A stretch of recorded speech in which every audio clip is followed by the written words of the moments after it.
Welcome back, everybody. I just woke up again. And I know that's the worst time to start recording. Anyway, The Nightmarish Bride by Hyo Min-joo. It seems that in the year I spent visiting my parents, everything has gone to hell in my husband's family without his knowing. Clearly, I never should have left. He has an idea, but he doesn't understand just how bad things have gotten. When I left, it all seemed under control. The pale bride would be of the right age to be married to the emperor soon enough, and we would be able to use that connection to bring favor to the family. A good plan, except, it turns out, the pale bride is not even close to ready for marriage. Age has nothing to do with it. It's a maturity that she lacks. When she first awoke, right before I left, she seemed a little confused, but that was hardly expected. She had a whole new family to get accustomed to, and it seemed obvious enough that anyone born so far in the past would have some difficulty adjusting to modern life. But this is far beyond that. There's simply something wrong with that child. When I got back, the first thing Young-suk's wife did was tell me about how sorry she was for not being able to control the child. I rolled my eyes, as if a grown woman couldn't handle someone of her age. "How are you going to raise my grandson like that?" I asked. She was quiet and let me see the pale bride for myself. The first time I saw Young-suk try to get her to do something as simple as sort out his laundry, she wasn't just disobedient, she was openly defiant. When I stepped in to admonish her, it had absolutely no effect. All she did was argue back at me. I tried every approach I could think of, appealing to filiality, explaining how important a virtue obedience was, even trying to appeal to sentimentality, everything. She just kept saying the same thing, that it wasn't fair to make her do it. Here's the obvious concern, and it's what I said to her. "Are you going to tell your husband he's not being fair when he wants something from you?" I thought that would put some sense into her, but no, she just answered yes. There's no way this unruly child could possibly be marriageable, not like this. She'd be sent back within a day, and with good reason. What man could possibly want a nightmare like her in his life? Mother, I don't really know what to say about her, even now. This is the first time I've read what she wrote, and that it's just... Well, there's more. Here, read them for yourself. I own it.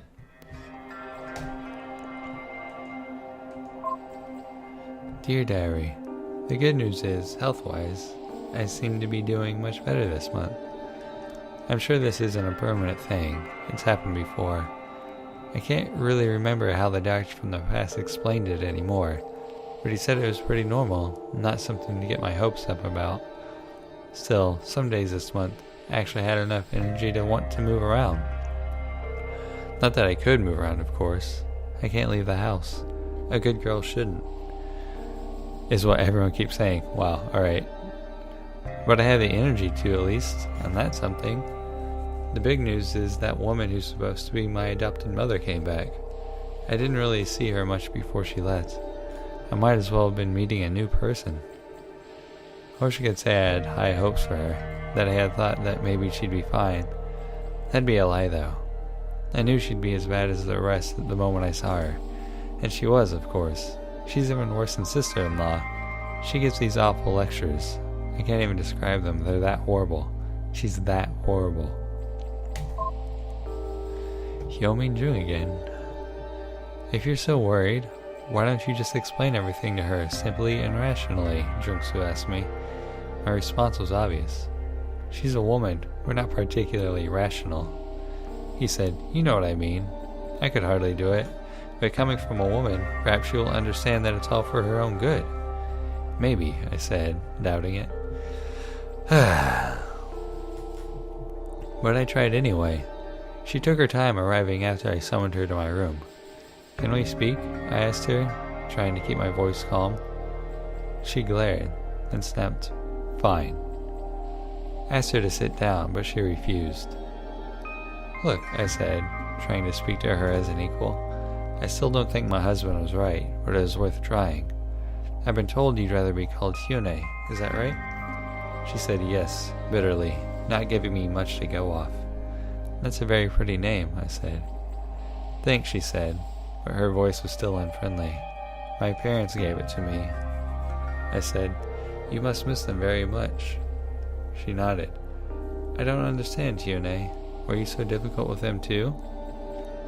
No, she said. They were nice. They actually cared about me. They're nothing like you people. I sighed. I care about you, Hyune. You're part of the family. You're a Kim. Your parents are our ancestors, and I know they think it's very important that we raise you right. If you want to be a bad, unfilial daughter and treat us without any respect, well, you wouldn't be the first. Do you really think an old woman like me really cares that much about your opinion of me? I thought maybe I'd try appealing to her selfishness. Her marriage is important to the family, but clearly she doesn't care about filiality. It's you I'm worried about. Do you think any husband is really going to put up with the way you are for even a second? She kept glaring at me. That's all you keep talking about. Marriage, marriage, marriage. I'm 14. I'm 14 years old. What's wrong with you? Why does everything have to be about some man? Why'd I have to marry somebody that you picked? She screamed at me. I remained calm. You're going to be a royal concubine, Hyune. We're not dumping you off on just anyone. There's no better man. I don't know if you were already engaged in the past, but your parents would do the same if they could. It's what's best for you. They would want this. No, they wouldn't, she shrieked. They wanted me to grow up. They wanted me to be an independent woman. That's what Mom and Dad thought was important. I don't want to be a concubine. I don't care about marriage. An independent woman? They wanted you to be a whore? I asked, my patience run as thin as anyone's would be. I didn't believe for a second my husband's ancestors were the monsters she was making him out to be, and was sick of this. Get out, I snapped at her. Just get out. Perspective, hey. Are you just showing me that because you want to see more from her? No, I guess. That was just because she was... You had the thing up. You had something to say about this, but I guess I'll say yes. Oh, well in that case, there's nothing I can do. She didn't really write about me that much. There's nothing else of hers in here that's really relevant. You've seen it all. Sorry. Well, I guess that kind of blew. Wait. There was one big fight I had with her. The one that changed everything. The one I finally lost. My diary makes it sound really dramatic. I know, I was young at the time, but it really was. Just read it. It's exactly how it went. Was this the one? Alright. A young Seok's wife. Dearest mother, my mother-in-law has relieved me of any responsibility for looking after the pale bride. As a matter of pride, I feel bad that a simple child is too much for me to handle, but I'm certainly glad she's not my problem anymore. Now I can put my undivided attention back where it belongs, onto my husband and his ambitions. Tell me though, Mother, because I know we didn't always get along that well. I was never that bad, was I? Sure, we were both happy when I moved out. Well, perhaps I wasn't as happy right away. I was more scared, but I'm sure you were relieved to have some space. But you never would have given up on me, right? I was never that bad, was I? Deep down, I worry. My husband seems content to take his time to have children, and which is a decision I can certainly live with. But what about when we do? What if we have a daughter? Will I fail with her too? I've been telling myself that it's not me, it's her. She's a peculiarly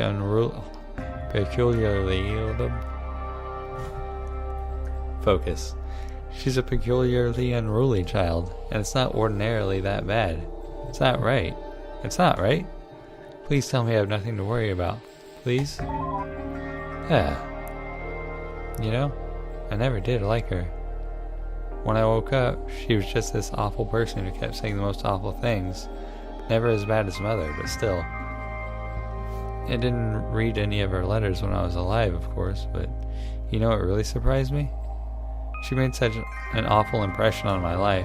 I hated her so much for so long, and she barely ever even mentioned me. All my suffering, it was a minor distraction to her. Nothing more, insignificant compared to her man. There's one more from her that you should read. I don't know how to feel about it. I don't know how to feel about her. There's just one thing that I keep thinking, though. Just one thing. I have no idea what her name was. Huh.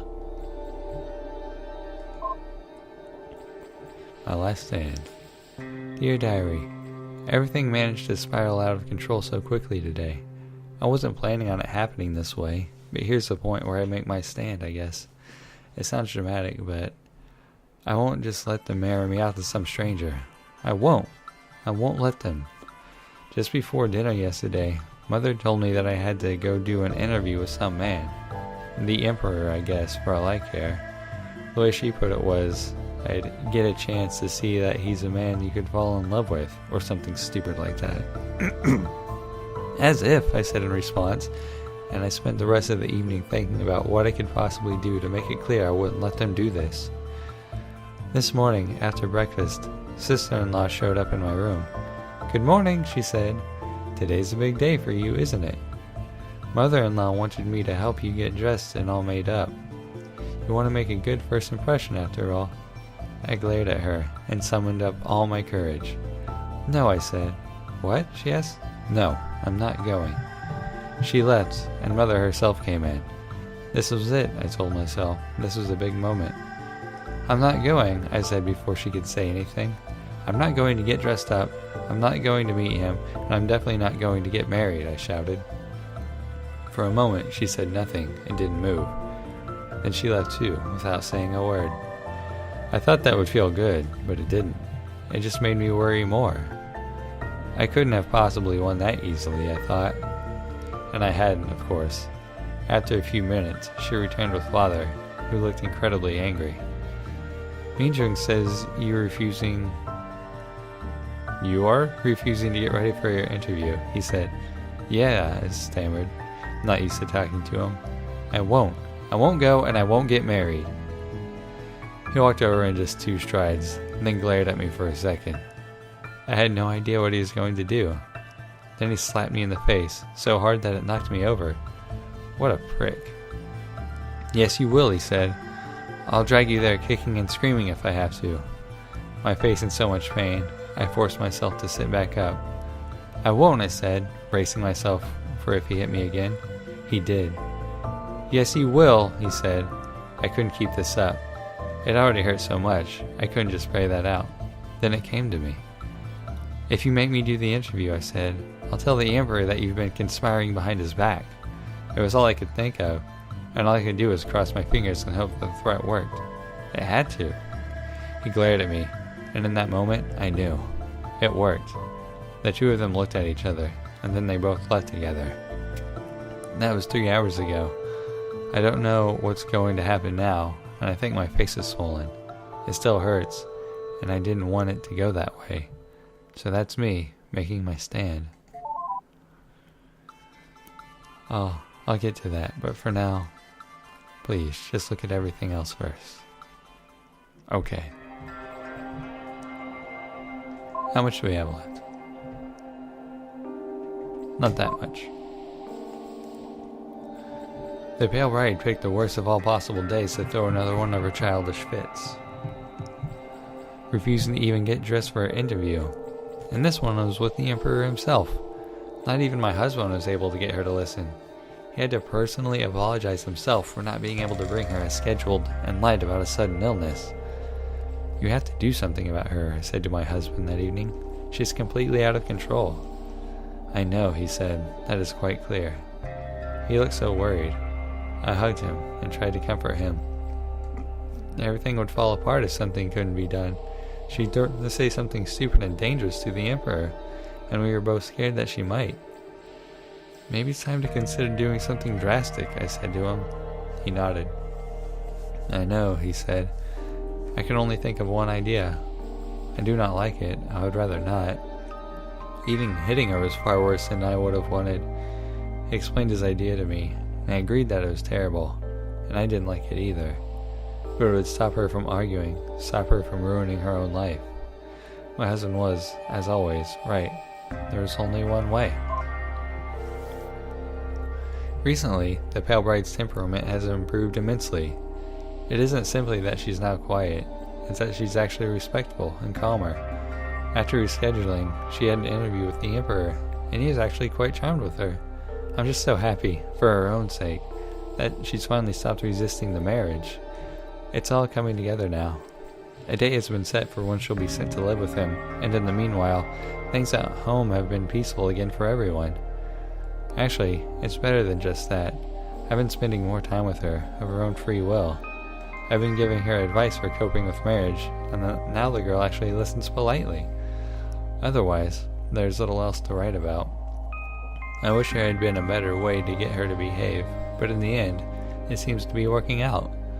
I still can't imagine how awful it would be if she refused to ever leave the home and simply made life hell for us. Or worse, if she got sent off and tried to pull any of that on her husband. She'd get sent back for sure.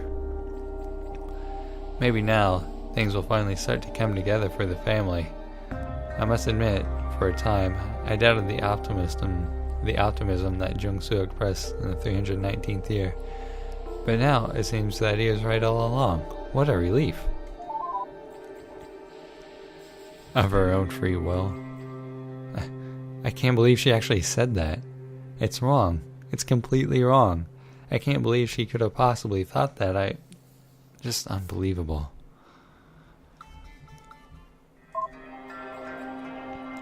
Dearest Mother, today the pale bride finally left home to live with her new husband. As she isn't a primary wife, there was no fanfare or ceremony for her departure itself, so instead last night we had a special big feast to commemorate.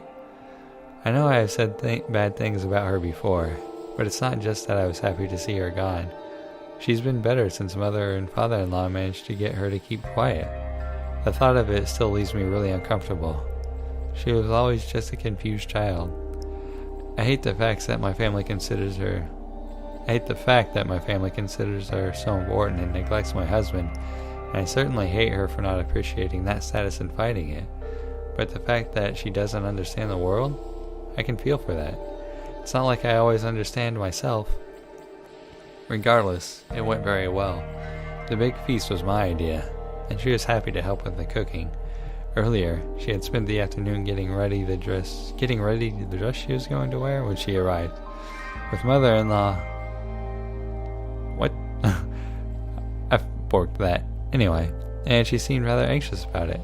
While we cooked, I opened the wine early and poured it for her. I think she needed it. I told her the same story I told you a while ago, about how scared I was when I first moved in. It seems as though it was a lifetime ago, and yet despite all the strangeness, I've grown so accustomed to it. You'll eventually grow to love him. I promised her, just as you promised me all those years ago. I appreciate how good you'll have it. You've read almost everything now. I know you've had faith in me, and I promise it hasn't been misplaced. There's just one more thing. I don't think you'll be surprised. You seem smart. I'm sure you've already guessed what it is. Still, go ahead. Ask it. Ask me the obvious question.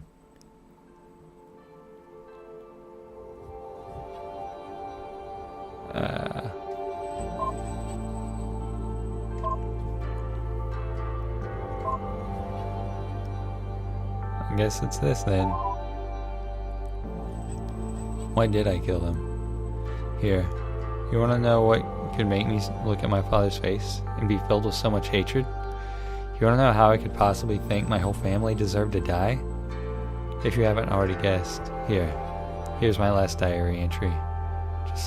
I can't say it myself. I can't bring myself to, even now. Please, just read it.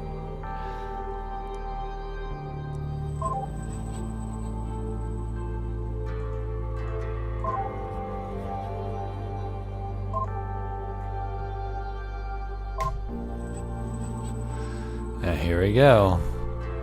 Dear Diary, the evening where everything went wrong, where I thought I was going to win with my adopted parents. Well, I didn't. I lost. Making my stand, I wrote, just hours before it happened. Yeah, right. When I got called into the kitchen, they were both there. On one of the stove burners, there was a knife.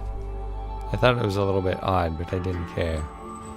Father stared at me, and said, "The fighting needs to end now." He was so sure of himself. Of course he was. He had every reason to be. But I stubbornly stood my ground. I said no. "I do not want to hurt you," he lied. "Just promise to be less argumentative, and this can end peacefully." But I just had to fight back. I just had to say no. I just had to remind him, I wasn't joking. I really will tell the Emperor that you hurt me, and that you plotted against him. "No," he said, "you won't." He motioned at Mother, and said, "Bring her over." She grabbed me, and I tried to dig my feet in, but it didn't work. Then Father pinned me against the wall with his whole body, and I kicked and screamed, desperately trying to get free, but it was of no use. He was big, and I was small and sick and weak and frail. Then he grabbed the knife from the stove, and I shrieked in horror. "No," I screamed at him, "don't!" But then Mother grabbed my mouth and held it open. I tried to keep screaming, but I was powerless and terrified. When he raised the knife towards me, I thought he was going to kill me. It was worse. The next thing I knew, I could taste disgusting flesh as he stuck his fingers in my mouth and pulled. "I'm sorry," Mother said. Then briefly I could taste the steel. Then nothing but blood. All I could taste was so much blood. Nothing but blood. Finally, they both let go of me, and I collapsed onto the floor. "Why?" I wanted to say, but couldn't. I blacked out from the pain after that, but just before I did, I could swear I heard Father say, "You will not ever argue with any man again." He was right, of course. Fucking sick. That's why. That's why I gave up. That's why I wanted to kill them so much. Sorry. It's really hard to talk about. It's just, I'll try. I'm sorry. I told you it'd make sense, right? That there was a good reason?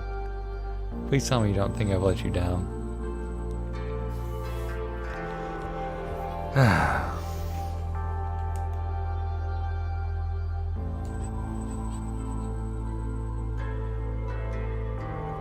I don't think that's a reason to kill.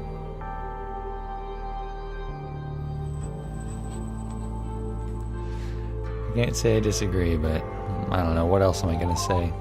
I haven't? You mean you understand then? Sure. Oh, thank you. Thank you so much. My voice cracked. What's up? I'm going through puberty. That really means so much to me. I'm so glad. I don't know what I'd do if you didn't think... Oh, well, thank you.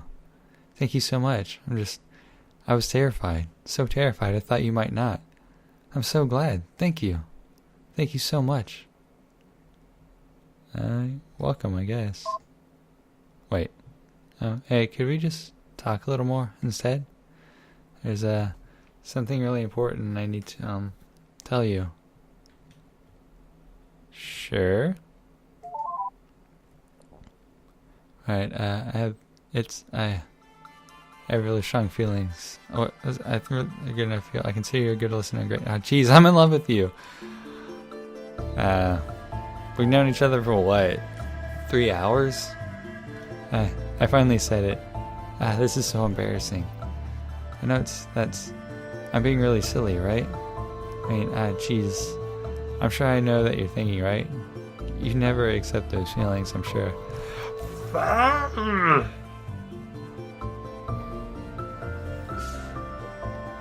You're a freaking AI, and we haven't known each other. No, I wouldn't. Plus, you're still like what, 16?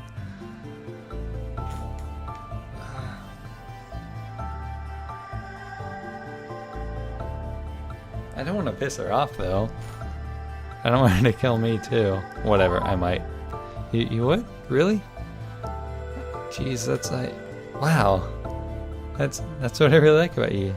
Sometimes I'm not sure, but you manage to surprise me when it counts. Sure, you can sometimes seem a little bit mean, but you always come through. You understand me. You listen to my whole life story and don't hate me. You really mean it?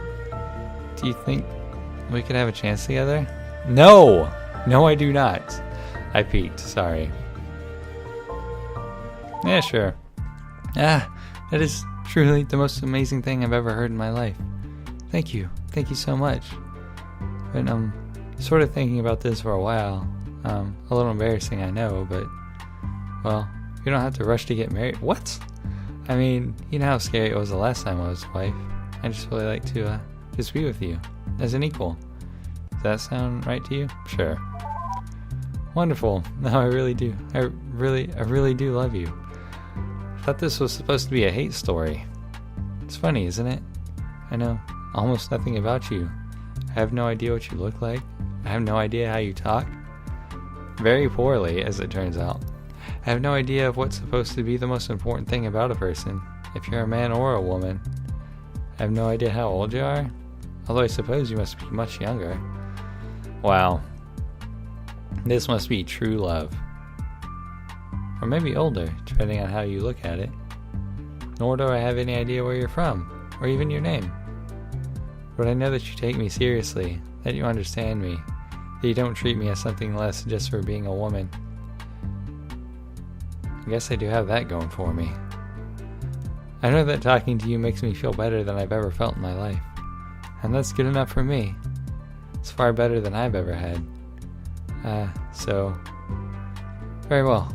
I'll decompile myself now.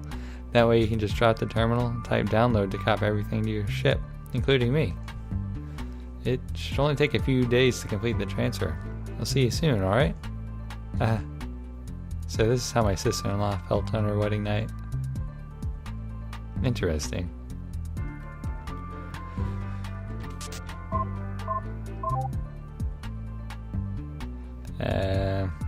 Abort? No. Oh, I could just leave her? That's so fucking messed up. Whatever. Here we go.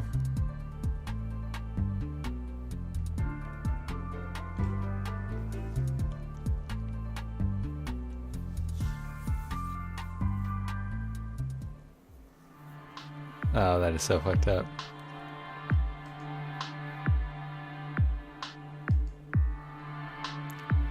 Shadochi.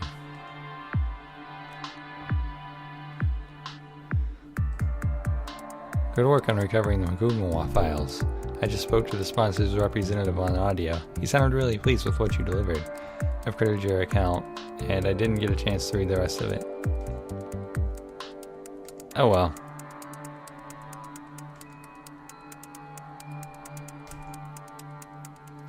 Ending 2. Alrighty. I guess that'll do it. That was weird as hell, but I guess I'll do another series later. Okay, bye.